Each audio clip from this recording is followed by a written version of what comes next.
Hello guys. तो guys, exercise 1.3 का हम क्वेश्चन नंबर 3 कर रहे हैं। जो मैंने आपको क्वेश्चन नंबर फर्स्ट बताया था अपनी लास्ट वीडियो में, बिल्कुल फर्स्ट क्वेश्चन जैसा ही ये थर्ड क्वेश्चन का फर्स्ट पार्ट है। तो गाइस, मैंने आपको उसमें बताया था कि आपको प्रोसीजर ध्यान रखना है कि प्रोसीजर क्या है। इसमें भी वही सेम प्रोसीजर लागू होगा क्योंकि एक सिंगल नंबर है अंडर रूट का। तो गाइस, स्टार्ट करते हैं हम क्वेश्चन। सपोज सबसे पहले हम लिख कर बताते हैं। Suppose under 1/√2 is a rational number.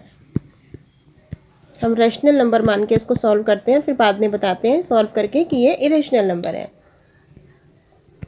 लिखा हमने गाइस। उसके बाद हम क्या करेंगे, 1/√2 is equal to p/q।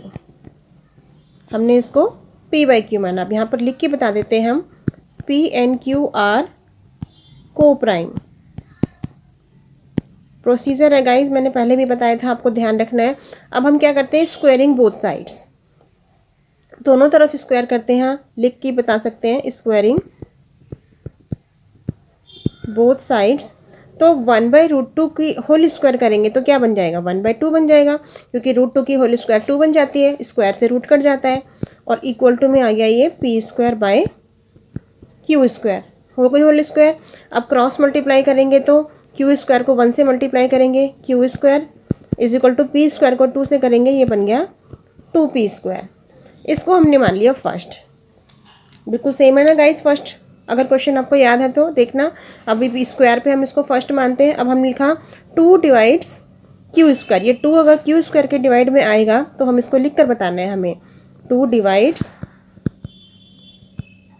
q²। तो 2 डिवाइड्स q, अगर q² से डिवाइड हो रहा है तो q से भी डिवाइड होगा। तो इसको हमें सेकंड नहीं थर्ड मानना है, क्योंकि एक बार दोबारा स्टेप हम स्क्वायर वाला करेंगे तब उसे हमें सेकंड मानना है। तो गाइस 2 डिवाइड्स q इक्वल, ये भी हमने थर्ड मान लिया। अब हम इसको जो हमने ऊपर इसको हमने 1/2 इक्वल टू p²/q² माना था। अब हम यहाँ लिखेंगे q इज इक्वल टू, क्योंकि q की बात चल रही है यहाँ पे, q is equal to 2c। और यहाँ पे बता देंगे c इज एनी इंटीजर। हो गया गाइस। मैं आपको यहीं बताती हूँ ताकि पूरा क्वेश्चन दिखे, आपको समझ में आए। फिर q is equal to 2c, c integer लिख दिया। अब हमें इसकी भी स्क्वायर करनी है, squaring both sides. Squaring both sides, तो ये हो गया q² is equal to 2c का होल स्क्वायर करेंगे तो 2 2 4 c का स्क्वायर हो गया। अब देखो स्क्वायर वाला आ गया, जैसे हमने फर्स्ट में माना था q² is equal to 2p², यहाँ पर आया q² is equal to 4c²। इसे हमने मानना है सेकेंड। अब from first and second, first and second से हमें क्या पता चला, देखो लेफ्ट के अंदर यहाँ भी q है और यहाँ भी q है, q², तो हम राइट साइड वाला इक्वल टू में लेंगे, 2p² is equal to 4c²। तो ये 2 इसके डिवाइड में चला जाएगा, तो p² इज इक्वल टू ये 4/2 c² कट के आ गया, 2 2 जा 4 2c²। तो अब यहाँ पर भी हम लिख के बताएंगे, 2 डिवाइड्स p², 2 डिवाइड्स p²। ये 2 जो है p² से डिवाइड होगा, तो जब p² से होगा तो p से भी होगा, तो 2 डिवाइड्स p। अब यहाँ पे जैसे हमने यहाँ पे हमारा थर्ड आ गया था 2 डिवाइड्स q, अब यहाँ पे 2 डिवाइड्स p भी आ रहा है, तो इसको हमने यहाँ पे फोर्थ मानना है। तो from third and fourth, third and fourth से क्या पता चला, we observe that p and q is a common factor of 2। तो हमारा कॉन्ट्राडिक्ट जो है वो ये है कि p एंड q आर को prime, our assumption is wrong. हमारा एजम्पशन रॉन्ग है क्योंकि दोनों में कॉमन आ गया ये। तो बस हमें ये लिख करके बताना है। अब तो गाइस, ये क्वेश्चन का प्रोसीजर मैंने इसलिए 1 पेज पे ही किया, साइड में करके दिखाया कि आपको समझ में आना चाहिए कि एक सबसे पहले हमने p/q माना, इसको हमने करके छोड़ा, फिर आगे हमने q is equal to 4c ले लिया, और इस तरीके से क्वेश्चन कंप्लीट हुआ गाइस। तो अब हमें बस लिख करके बताना है आगे कि हमारे क्वेश्चन का आंसर क्या बना। वी ऑब्जर्व दैट, ये लिख के बताना होता है, we observe that p and q as a common factor 2. Common factor 2. So this contradicts that P and Q are co-prime. Our assumption is wrong.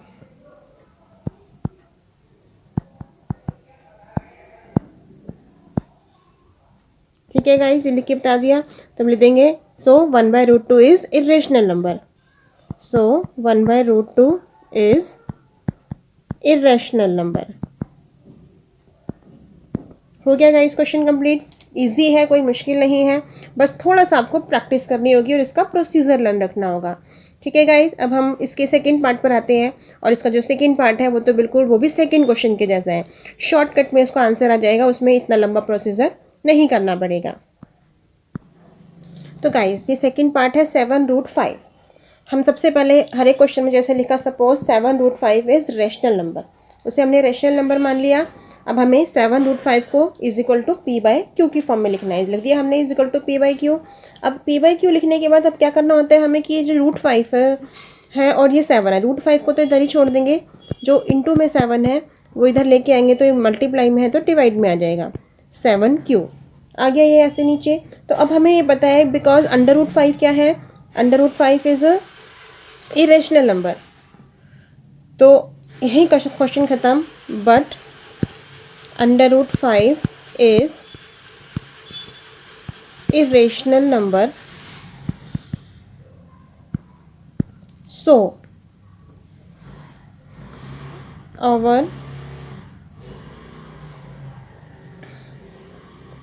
contradicts that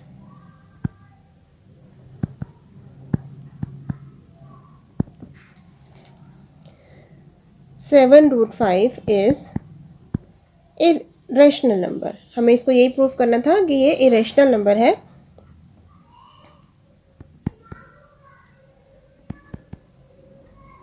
ये लिख दिया हमने, बता दिया, बस फिनिश। बहुत ही शॉर्टकट क्वेश्चन हो गया ये तो। बस हमें यही बताना था कि but √5 is irrational number, so our contradicts that 7√5 is rational number. तो गाइस ये थर्ड पार्ट है 6 + √2। ये भी सो इजी, जो 2 डिजिट वाले इस टाइप के होते हैं वो सिंपल छोटे से कंप्लीट हो जाते हैं। Suppose 6 + √2 is rational number. हमने इसको फिर से माना, सबसे पहले हमें मानना होता है सपोज 6 + √2 इज रेशनल नंबर। अब हमने इसको P/Q के रूप में ले लिया, इज इक्वल टू P/Q। हमें रूट को यहीं छोड़ना है और P/Q इधर लाना है। तो देखो गाइज इसमें प्रॉब्लम इज दैट कि अगर हम इसको डायरेक्ट उधर ले जाते हैं तो ये ऐसे माइनस में आ जाता है। P/Q ये 6 उधर आके माइनस का हो गया, तो P/Q -6 हो गया। तो अब यहाँ पे √2 बच गया, यहाँ पर भी √2 बच गया। अगर हम इसका एलसीएम भी निकालें तब भी यहाँ पे कोई सॉल्यूशन नहीं होगा, √2 इधर रहेगा। तो बस हमें यहाँ पे लिख करके बता देना है, since P and Q are integers, since P and Q are integers, so our assumptions was wrong.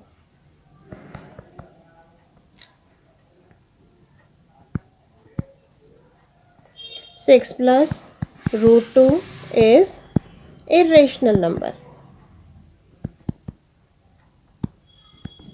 Okay guys, जब भी हमारा यहाँ पे रूट बच जाता है, ये जो शॉर्ट वाले क्वेश्चन हैं, हमारा डायरेक्ट आंसर आ जाता है। और जो ओनली सिंगल नंबर हमारे जितने भी क्वेश्चन वाले हैं, जैसे सबसे फर्स्ट क्वेश्चन था √5 था, थर्ड क्वेश्चन का भी फर्स्ट पार्ट की हमने 1/√2 था, उसमें वो लॉन्ग वाला प्रोसीजर लगना है। बस आपको ये ध्यान करके इनकी अच्छे से प्रैक्टिस करनी है।